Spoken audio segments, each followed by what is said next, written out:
Minjo terkejut melihat Yongju turun dan meminta Yongju berhenti membantu di kebun.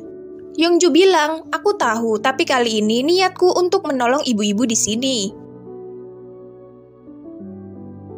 Setelah itu, Yongju mengarit rumput-rumput liar. Dan ibu-ibu langsung meminta Minjo menerima Yongju sebagai pegawai paruh waktu. Minjo bilang tak mungkin. Saat Minjo menelpon Chanhui, Yongju lebih dulu menyuruhnya datang ke Jinsang. Jadi Chanhui tak bisa datang dan Yongju bisa terus di sini. Chanhui bingung kenapa ia disuruh datang padahal Yongju tak ada di kantor. Saat Chanhui akan kembali, Chanhui melihat Ahrem dan ia pun memikirkan sebuah ide. Bicara dengan Minjo untuk kerjasama tak membuahkan hasil, jadi Yongju mencoba cara lain dengan mencari informasi Minjo. Seperti Minjo tak suka suara berisik, kontak fisik membuatnya gelisah, dan disimpulkan jika Minjo orang yang sensitif. Saat yang lain istirahat, Yongju tetap bekerja. Minjo membawakan air untuknya. Saat akan mengambil, hampir saja Yongju jatuh. Untungnya, Yongju punya keseimbangan yang baik. Minjo pun tak habis pikir. Kemudian, Minjo meminta semuanya istirahat makan siang, dan Minjo pun pulang. Sambil membawa makanan, ibu-ibu mengajak Yongju ke gudang, yang di dalamnya sejuk dan bersih seperti rumah, yang telah disiapkan Minjo untuk karyawan. Dan itu membuat Yongju terkesan.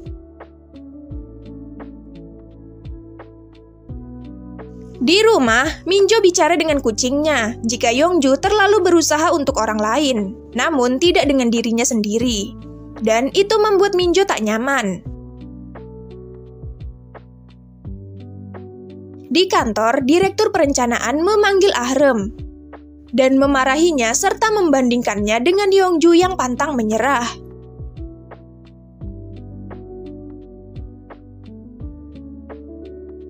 Ahrem merasa kesal. Saat rekan-rekan mengajaknya makan siang, Ahrem bilang ia hanya akan makan salad. Namun saat di luar, aroma roti panggang Chanhui menarik perhatiannya. Saat Ahrem melihat, "Bukannya kamu pegawai Minjo?" Chanhui mengiyakan. Lalu membuatkannya roti panggang spesial, dan rasanya sangat enak saat dimakan. Lalu, Ahrem yang melihat rekan-rekannya lewat berusaha sembunyi, dan Chanhui membantu menutupinya. Saat Yongju menerima telepon neneknya dan bekerja sambil kepanasan, Minjo datang sambil menyalakan kipas.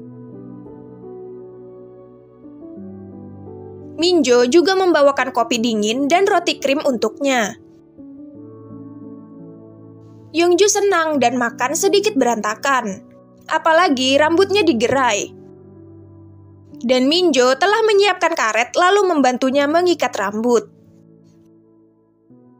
Yongju tanya, "Bagaimana kamu tahu semua yang kuinginkan?" Sebelumnya, Minjo telah mendengar obrolan Yongju dengan ibu-ibu. Karena Yongju telah bekerja keras, Minjo pikir Yongju pantas mendapat kopi. Ibu-ibu langsung heboh saat melihat Minjo mengikat rambut Yongju. Minjo menjadi canggung, ini salah paham, dan langsung bilang pada Yongju jika ia ingin Yongju pergi karena tak nyaman melihatnya. Yongju merasa kesal, ia pikir ia jelek, lalu pamit sebentar. Namun Yongju tak pulang, ia justru datang ke toko Naro. Pak Kades ada di sana sebagai pelayan. Yongju bilang, "Sajikan bir dalam tong itu untukku." Dan jumlah birnya hampir 10 liter. Pak Kades tak habis pikir dengan kegilaan Yongju. Pak Kades lalu menelpon Minjo dan menyuruhnya datang. Dan sambil kesal, Minjo berangkat.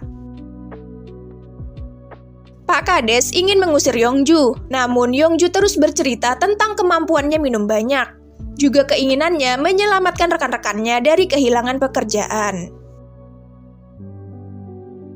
Saat Minjo datang, Pak Kades pun buru-buru pergi untuk menyiapkan festival.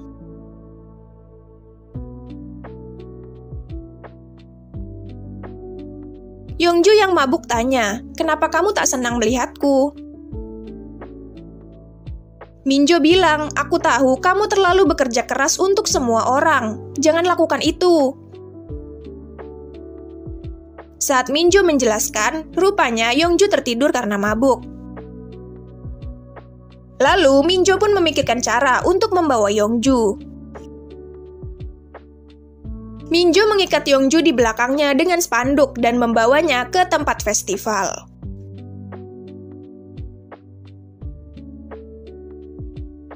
Di sini, warga desa sibuk menyiapkan acara. Saat Yongju bangun, ia pun langsung menghampiri warga yang memerlukan bantuannya.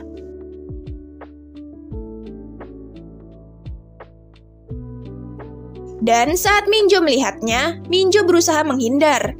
Namun Yongju terus mengikutinya. Mereka pun membuat karangan bunga. Lalu ibu-ibu datang menghampiri Yongju. Mereka meminta Yongju pura-pura mencari tanaman di hutan agar bisa lebih dekat dengan Minjo.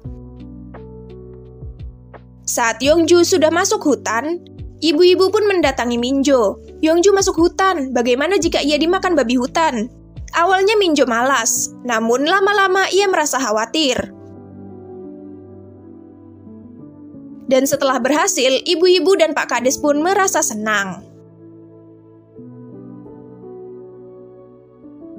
Minjo menjelajahi hutan untuk mencari Yongju, namun belum ketemu sampai hari mulai gelap. Saat menemukannya, Yongju tampak santai. "Karena hari mulai gelap, aku berniat tidur di sini."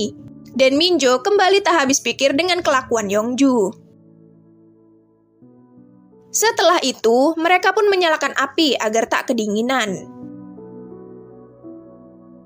Lalu Yongju kembali tanya, kenapa Minjo tak senang melihatnya. Minjo hanya diam, dan Yongju jadi kesal. "Jangan diam, marah saja padaku, itu lebih baik." Minjo lalu bilang, "Tak semua orang merasa nyaman dengan meluapkan kemarahan. Aku tak pernah membencimu, hanya saja saat melihatmu, aku seperti melihat diriku di masa lalu. Dan itu membuatku tak nyaman. Ayahku ingin aku jadi gagah, namun aku terlalu sensitif dan perasa untuk seorang putra.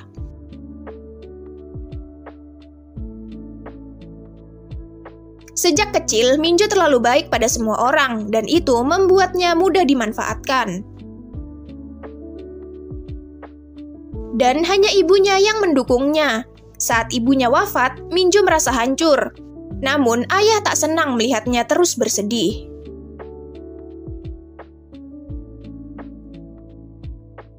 Kemudian, Yongju memegang tangannya. "Kamu itu orang baik, dan menjadi baik itu tak mudah."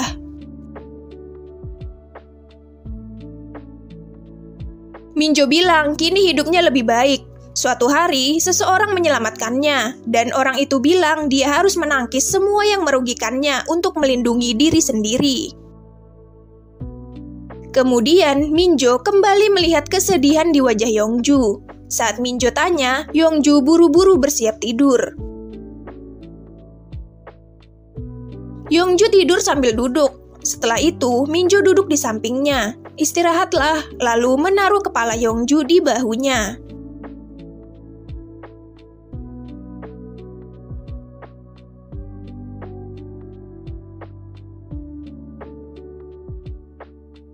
Keesokannya, Ahrem kembali berangkat untuk membujuk Minjo karena kesal dibanding-bandingkan. Saat Yongju bangun, ia kaget, tak biasanya ia tidur nyenyak. Lalu mereka pun turun. Ahrem datang ke balai kota dan meminta Kades mengumpulkan semua warga. Ahrem menyampaikan jika warga desa bisa mendapat pendapatan lebih banyak jika bir Naro mau diproduksi massal di Jinsang. Dan warga desa pun tertarik. Minjo merasa heran kenapa desa sepi sekali. Ahrem menjelaskan semua keuntungan yang bisa didapat warga desa. Lalu Kades tanya, bagaimana dengan Yongju? Ahrem bilang Yongju hanya ingin membawa Minjo pergi tanpa melibatkan warga. Dan perkataan Ahrem membuat warga kesal. Saat Yongju tiba, para warga yang marah berkumpul. Mereka menarik Minjo dari sisi Yongju. Lalu Pak Kades menyiram air ke wajah Yongju. Yongju terkejut. Kades bilang, ini salahmu.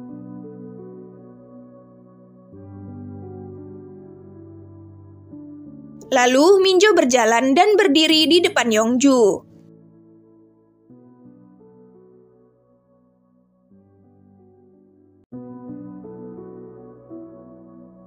Nah, itu tadi episode 3 Brewing Love. Makasih buat yang udah nonton dan sampai jumpa.